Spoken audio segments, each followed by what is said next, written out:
In the darkness of the ancient world, a tribe of 6 faces an invisible threat. They believe they're being hunted by a deadly beast or demon, but the deeper their fear grows, the clearer it becomes. It's something far worse.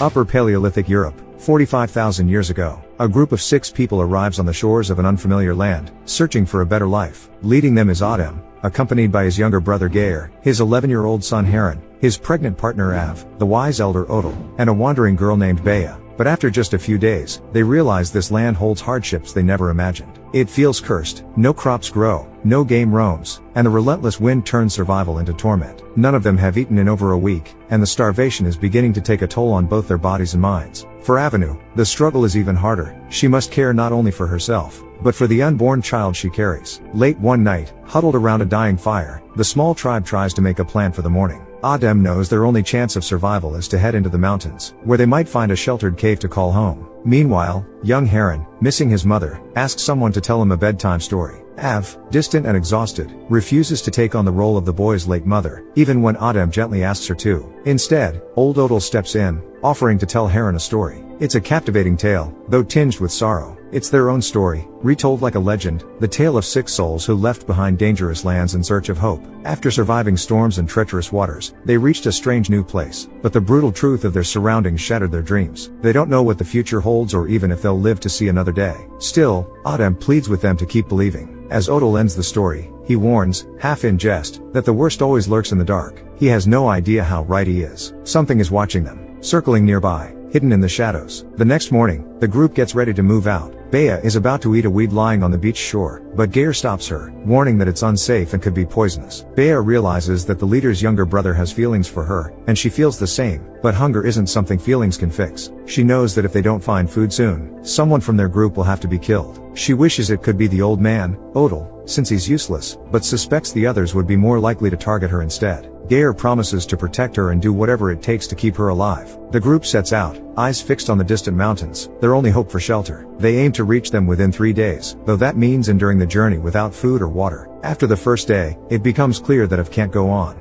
Exhausted and struggling, she needs to rest. While the 2 women and the old man make camp on a hilltop, Adem and Geir head off to hunt. Spears in hand, the men follow tracks that lead them behind a hill and into the valley of a rocky river. There, they spot bloodstains and ready themselves for a fight, only to discover the massive skeleton of a mammoth. Geir sees hope in the find. If such prey lives here, they may yet survive. But Adem is less optimistic. He urges his brother to keep quiet about what they've seen. To him, the real warning lies in the carcass. If something was able to take down a mammoth, it's a predator powerful enough to wipe them all out. That night, the group gathers around a small fire. Bea is feeling worse. When she notices she's bleeding, she panics. It's her first time, and she doesn't understand what's happening. Av reassures her. This means she's now a woman, capable of bearing children and continuing her lineage. Later that night, Adem keeps watch, alert for predators and worse. Strange noises echo in the darkness. Bea, frightened, hides a sharp stone in her sleeve, her only hope if she must defend herself against the unknown presence lurking nearby. The next morning, the tribe climbs yet another hill, shrouded in dense fog. Suddenly, Adem grows tense. His son Haran has vanished. The boy sneaks up behind him as a prank, but Adem doesn't find it funny. He's not just anxious, he's certain something dangerous is watching them,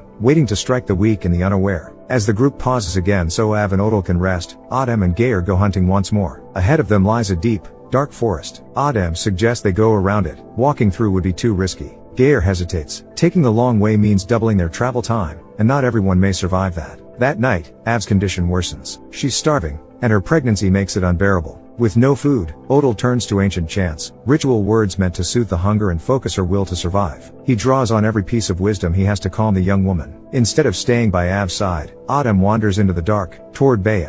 Geir, who has silently fallen in love with a wandering girl, watches in pain as his older brother eyes her with primal intent. Geir resigns himself to the idea that Av and the unborn child may not survive, but for Adem, the only thing that matters now is Bea. She is young, fertile, and in his eyes, she is the future. As Adem reaches out to touch her, Bea suddenly sees something horrifying behind him. A creature, faceless and black, watching them. The moment it screams, high-pitched and unnatural, Bea recoils in terror. She and Adem rush back to the others. The tribe arms themselves with spears, stones, and whatever weapons they can find, forming a tight circle to defend against the unseen threat. The creature's cries pierce the night, and the fact that they cannot see it only fuels their fear. Odal believes this isn't just some predator or monster, it's a demon, drawn to Bea by the scent of her menstrual blood. Moving swiftly and silently through the darkness, the creature attacks the weakest among them and snatches Heron, vanishing into the shadows. His frantic father gives chase, but he has no idea where to run or what exactly he's pursuing. Geir stops his older brother, he's the only one who can still lead and protect them. Without him, they're all as good as dead, and there's no saving Heron until daylight. Reluctantly, Autumn agrees to wait until dawn. At first light, he sets out after the monster. Soon, he finds Heron's fur cloak, but there's no blood on it, which gives him hope. His son is still alive. Following a strange black trail left by the beast, the group of 5 reaches the edge of the forest. Adem had hoped to avoid the thick woods, but now he and his loved ones have no choice. They must go in, hoping to track the monster and rescue Heron. As Adem becomes increasingly obsessed with the mission, he ignores the exhaustion and weakness of the others. Pushing forward, they come upon a gruesome scene: blood, bones, and the remains of both animals and humans. Surrounded by skulls, they suddenly hear the monster's piercing cry and realize it's close. Though it hunts well in daylight, it's even more dangerous at night, so they decide to build a fire. Bursting out into a clearing,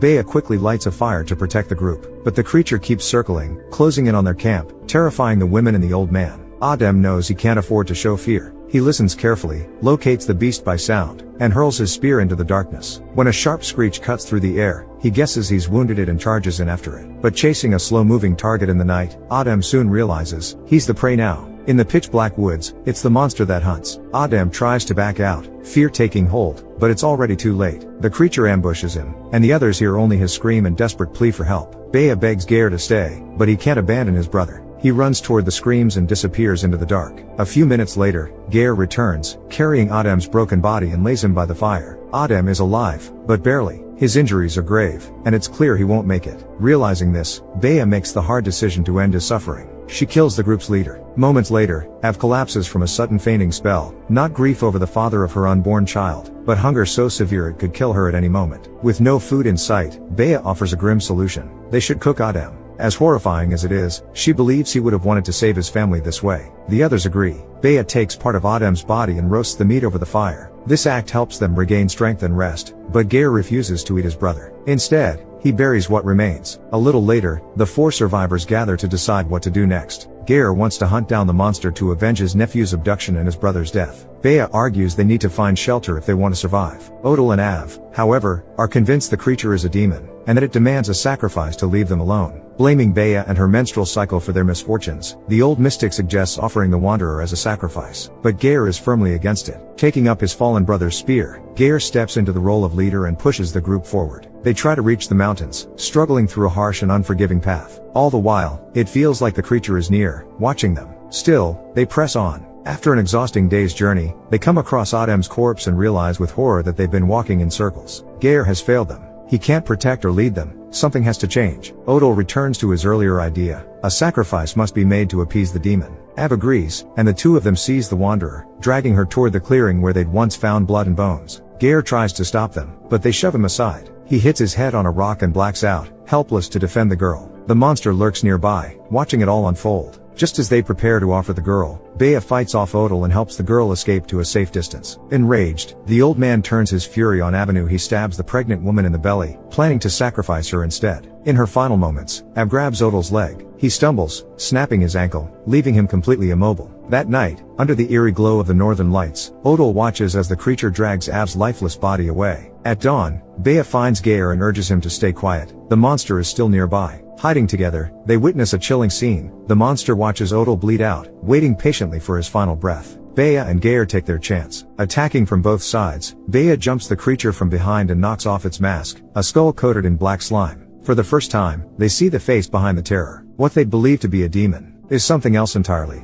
Underneath the skull is the face of a woman, feral, primal, and human. A Neanderthal, scarred and fierce, who had cloaked herself in darkness and bone. Startled by their spears and shouts, the woman retreats into the forest. Geir and Bea give chase and eventually discover that she's been hiding in a cave atop the tallest mountain. Geir is shaken. All this time, their terrifying predator had been human, or close to it. But Bea doesn't waver. To her, this woman is a ruthless killer, one who lives without mercy or morality. She slaughtered their loved ones, and for that, she deserves to die. Together, Geir and Bea set off after the Neanderthal woman, determined to end her and take the cave for themselves, claiming it as their new home in this hostile land. After climbing to the top of the mountain, the pair suddenly sees two entrances to the cave, and they have no idea which one the Neanderthal woman is hiding in. They decide to split up and enter separate caves, hoping to catch their enemy off guard and kill her to take over her home. Moving through the pitch darkness, Bea is terrified to take another step, but fear itself keeps her going. Fear she hopes to conquer by pushing forward. As she squeezes through narrow, shadowy tunnels, she has no idea a local creature is silently trailing behind her. She suddenly turns, sensing something, but sees nothing in the complete darkness. At the moment she lets her guard down, the creature attacks. It turns out to be a Neanderthal man, possibly the mate of the female hunter. The wild man slams into Bea, knocking her to the ground. He straddles her and begins to strangle her. Her efforts to fight him off are useless, so she goes limp, pretending to be dead. The second his grip loosens, she grabs a sharp object and stabs him in the neck. As the creature bleeds out, she grabs the spear that once belonged to a Deb and thrusts it into the man's back, finishing him off. Bea presses on and soon discovers a rock formation that resembles a separate room. There's a fire burning, and in the distance, a few animal skins are moving. Something is underneath them. Expecting another attack, she prepares to strike, but it turns out to be Heron, still alive. Meanwhile, Geir stumbles upon the wounded Neanderthal man and brutally finishes him off. Just as things seem to have calmed down, the Neanderthal woman enters the same space where Bea and Heron are. Holding a stone axe, she charges at the girl. Bea defends herself with a burning stick, trying to hold her off. When Geir enters moments later, he freezes in shock. He never expected Heron to still be alive. But before he can act, the Neanderthal woman, unwilling to harm a child and another girl, turns her rage on Geir. She strikes him in the head and savagely kills him. Bea realizes they're next. They have to escape.